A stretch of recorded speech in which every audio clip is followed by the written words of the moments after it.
अभय हुले, आ जाइए। अभय हुले। प्रणाम गुरु जी। प्रणाम। मैं पुणे से आया हूँ। नाम क्या है आपका? नाम अभय हुले।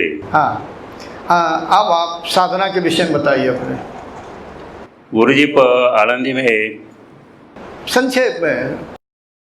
आलंदी में मैंने आपको मुरादार जिक्र के बारे में कहा था। तो आलंद में आप मैं बोला कि मैं आपको साधक बना दूंगा।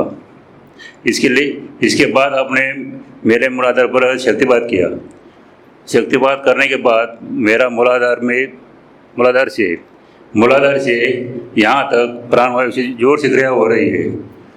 यह क्रिया से मुझे ये नहीं मालूम पड़ता कि मेरी कुंडली उठा लिया है कि नहीं। तो आपको कुछ महसूस नहीं होता? मूलाधार से लेके यहाँ तक वो सब प्राणवायु क्या होती है? तो प्राणवायु उठी है। हाँ। प्राणवायु जान पड़ती है।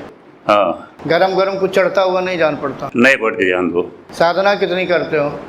दिन में 4 घंटा साधना करता हूँ। 3 बार मंत्र जप करता हूँ। 2 बार ये अपना प्राणायाम करता हूँ। सिर में अब सरिया तो नहीं घुसा है? अब नहीं, अभी तो बंद हो गई, लेकिन वो सरिया बंद हो गई। लेकिन यहाँ जो है ध्यान के वक्त यहाँ जो है ना प्राणवायु क्रिया करता है, ध्यान यहाँ लग जाता है। आज्ञा चक्र बोलो, क्योंकि बहुत से साधक देख आज्ञा चक्र में क्रिया होती है। आज्ञा चक्र में ध्यान लगता है। हाँ, वो क्रिया होगी क्योंकि मन यहाँ केंद्रित होता है। क्रियाशील होगी मन भी, यानी यहीं पर स्थिर करना पड़ता है। और ये आज्ञा चक्र यानी वहाँ पर गुदगुदी कुछ क्रिया वगैरह वगैरह वहाँ सही है। पहले आपको थोड़ी दिक्कत होती थी, ये है वो है, मतलब सिर में, वो बंद हो गई, प्राणवायु ऊपर उठ रही। चलो कोई बात। तो गुरु जी मैं जानना चाहता हूँ कि आपने मेरी कुंडली उठा दिया है कि नहीं। तो चलो कोई बात नहीं, मुझे याद नहीं है कुंडली उठाई इनकी, पता नहीं, मुझे याद नहीं। मैं याद नहीं रखता, सैकड़ों साधक होते हैं। नहीं, मुझे नहीं। चलो कोई बात नहीं। हाँ, यानी आपको अनुभूति होती है प्राण ऊपर गले कहाँ तक जाता है? गले तक जाता है। बीच में पूरा पेट में पूरा ये फाइनल कार्ड जो है यहाँ पूरा होता जाता है। तो पूरा होता है। कहाँ तक जाता है? मूलाधार से ऊपर उठता है? ऊपर उठता है, यहाँ तक जाता है। अच्छा, यहाँ तक। वो तो सिर का ऊपरी भाग पे क्रियाशील होती है। हाँ, प्राणायाम कितना करते हैं आप? प्राणायाम 2 बार करते हैं। 2 बार करते हैं। कितनी देर करते हैं? बात आपने बता दिया, ये 6 बार है, ये 6 बार। पहला कुंभक कितनी देर तक? 1 मिनट का लगता है, दूसरा 40 मिनट चला जाता है। 1 मिनट, फिर कम है, 1.5 मिनट तक ले जाइए। कम है कुंभक आपका। अभ्यास करते रहिए। अभ्यास करेंगे, थोड़ा हल्का सा हट का प्रयोग करें तो धीरे धीरे अब कुंभक बढ़ेगा। कुंभक का बढ़ना ज़रूरी होता है। इससे चित्त शुद्धि और मन शुद्धि होती है। जब शुद्धि होगी ना तो और आपको अनुभूति आपकी बढ़ जाएगी। जब शुद्धता पर्याप्त नहीं होती है तो कि बहुत से साधकों को देखा, उनकी कुंडली ऊर्ध्व होती है लेकिन उन्हें अनुभूति ही नहीं होती है, जबकि उनका काम चल रहा है। मेरे क्या है, तो मेरा कुंडली ऊर्ध्व है या नहीं? तो चलो कोई बात नहीं, हमने आपकी जानकारी की। आपको प्राण की अनुभूति होती है। और अपनी शुद्धता को बढ़ाएं, यानी और साधना को बढ़ाएं, फिर धीरे धीरे होता। क्योंकि आप सिर में और ध्यान तो 4 घंटा करता है। मैं तो दिन में 4 घंटा कर ध्यान हो जाता है। अरे ये भी देखो, आप पहले क्या करते थे? हर एक मनुष्य के शरीर में अशुद्धता होती है एकदम। अगर जो साधना हो जाए ना तो इस दुनिया में सभी योगी हो जाएंगे। लोगों की 40-40 साल साधना नहीं होती, वही नज़दीक में रज के ही हैं। अब हालांकि शरीर में नहीं होती है। और मैं कितनी तेज़ी से प्रेशर मार के आगे बढ़ाता हूँ। तो इतना ही बहुत है कि आपको कम से कम सिर वाला, जो कि सरिया कुछ नहीं घुसा था, अशुद्धता थी, प्राण दबाव मारता था। पहले आप तंबाकू खाते थे, हाँ, तो वो कहाँ जाएगा? कौन सफाई करेगा? मैं करूँगा कि आप करेंगे?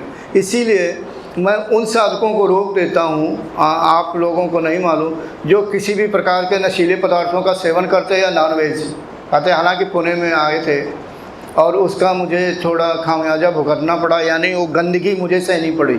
पुणे के बाद मैं सुधार नहीं कर पाया कुटिया में जाकर के। ये कर्म को मुझे मान करना होता, क्योंकि वो जो गंदगी भर लेते हैं लोग, बड़े आराम से सिगरेट पीते हैं, गंगा जल पीते हैं, वो फिर साधना के लायक नहीं है। गंध है तो क्या, शुद्धता जब तक नहीं होगी तब तक साधना नहीं हो सकती। चित्त शुद्ध होना चाहिए।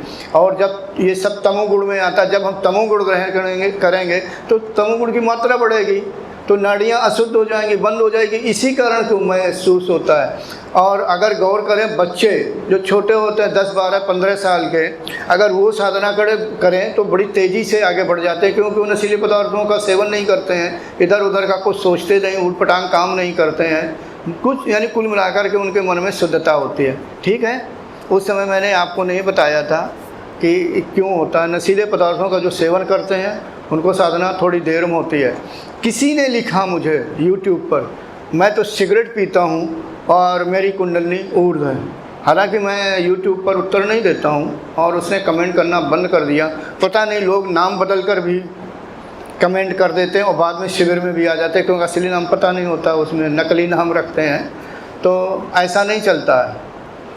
कुंडलनी ऊर्ध्व हो जाती है, कोई बात नहीं, सिगरेट पीते या कुछ पीते, लेकिन आगे चल के उनकी उन्नति कैसे होती मैं नहीं जानता। लेकिन कुल मिलाकर के एक जो प्रकृति का सिद्धांत है, चित्त को हर हालत में शुद्ध करना ही होगा, वो चाहे जैसे करे। यानी इसलिए तमोगुण के लिए कोई जगह नहीं है इस मार्ग में आगे बढ़ने के लिए। हाँ, तमोगुण को अपना के जो आगे बढ़ते हैं, अन्य विशेष प्रकार की सिद्धियाँ, शक्तियाँ प्राप्त होती हैं, लेकिन जो ये आंतरिक विकास है, मोक्ष का मार्ग है, वो प्राप्त नहीं होता, जहाँ तक मैं जानता हूँ। ठीक है, जो आपका ही अवरोध था, आप ही अपना सफाई करिए, आप ही यानी जूझिए अपनी सफाई से, और जब साफ हो जाएगा खुद ही आपको महसूस होने लगेगा। कोई बात नहीं, ठीक है, समझ गए। आपने अशुद्धता कितने सालों तक तंबाकू खाई होगी, क्या आपको बताएंगे? कितने सालों तक खाई, याद करिए, कोई बात नहीं, बता दीजिए। 15 साल से खा रहा हूँ। 15 साल तक आप तमोगुण ग्रहण करते रहे तो क्या भरा होगा, जाम लगा होगा। इस दीवार में आप 15 साल तक कालिक पोतते रहिए और फिर एक बार सफाई करिए पानी डाल के, कहाँ से होगी? 15 साल की जगह फिर कुछ दिन लगेंगे दीवार को साफ करने में। ऐसे चित्त की भूमि होती है, गंदी हो जाती, तमोगुण है।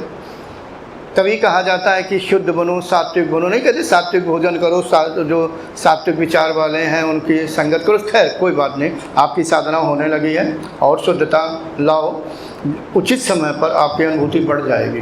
ठीक है, थैंक्स फॉर वॉचिंग।